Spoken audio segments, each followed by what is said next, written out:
இன்றைக்கி நம்ம திரைவிமர்சன நிகழ்ச்சியில் இயக்குனர் டஸ்டின் கிரட்டன் இயக்கத்தில் வெளியே வந்திருக்கிற ஸ்பைடர்மேன் பிராண்ட் நியூ டே படத்தை பற்றி பார்க்க போகிறோம். இந்த படத்துடைய கதையை பற்றி பார்த்தோம்னா, போன பாட்டுடைய முடிவு எங்கே முடிஞ்சுதோ அங்கேருந்து தான் இந்த பாட்டு துவங்குது. போன பாட்டில் டாக்டர் ஸ்ட்ரேஞ்ச் ஒரு வேலையை பார்த்து விட்ருவார். அது என்னென்னா, ஸ்பைடர்மேன் தான் பீட்டர் பார்க்கர் அப்படிங்கிற ஒரு விஷயத்தை உலகத்தில் மறைச்சிடுவார். இப்போது உலகத்தில் யாருக்கும் தெரியலன்னா பரவாயில்ல, ஹீரோவுடைய கேர்ள் ஃப்ரெண்டுக்கு அவர் யாருன்னு தெரியாமல் போயிடும்.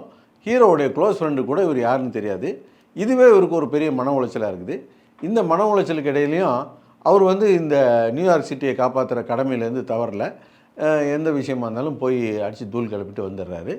இருந்தாலும் இவருக்கு இந்த ஒரு பெரிய மன உளைச்சல்னால இவருக்கு இருக்கிற அந்த சூப்பர் பவரே கொஞ்சம் டிஸ்டர்ப் ஆகுது. இந்த சமயத்தில் ஒரு வில்லன்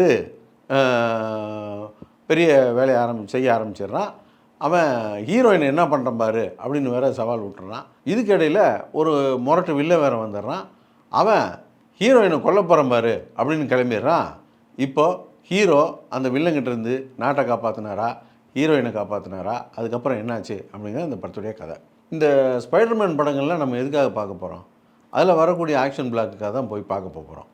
ஆனால் இந்த படம் முழுக்க உட்காந்து ஹீரோ ஒப்பாரி வச்சுக்கிட்டு இருக்காரு.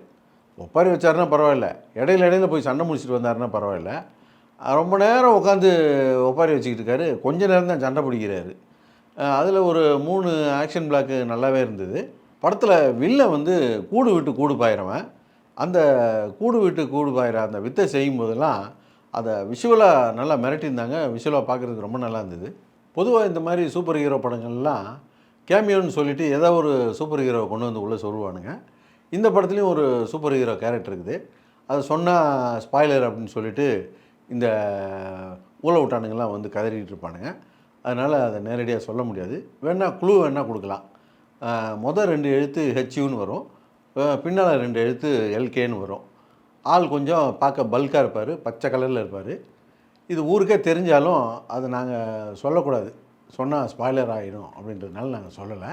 படமே முடிஞ்சு அந்த எண்டில் அந்த ஸ்க்ராலிங் டைட்டில் ஒரு 10-15 நிமிஷம் ஓடுது.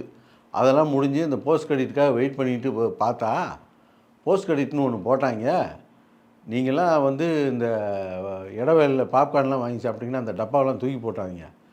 போஸ்ட் கிரெடிட்டை பார்த்த உடனே புளிச்சுன்னு எச்சக்காய் துப்பலாமான்னு தோணும். அந்த டப்பாவில் துப்பி பக்கத்தில் இருக்க டஸ்ட்பினில் போட்டுருங்க. எவன் மேலேயாவது எச்சக்காய் துப்பிடாதீங்க. யூடியூப் ஷார்ட்ஸ்ல 3 நிமிஷம் வரைக்கும் தான் வீடியோ போட முடியும். முழு வீடியோவை பார்க்க சேனலுடைய பேருக்கு கீழே இருக்கிற லிங்கை கிளிக் பண்ணுங்க.